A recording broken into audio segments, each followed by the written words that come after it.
The Bible says in Isaiah 40:31 that those who trust in the Lord shall renew their strength.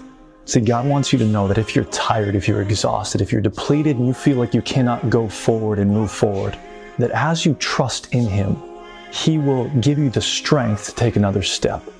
That as you put your confidence in God, He will give you the capacity, the endurance to keep going, to keep moving forward, to keep putting one foot in front of the next. Because trusting God believes for the best, hopes for the best, has confidence in faith that God will make a way, even when there appears to be no way. That God will see me through, even when I cannot see a way through myself. Trust in the Lord, and your strength will be renewed.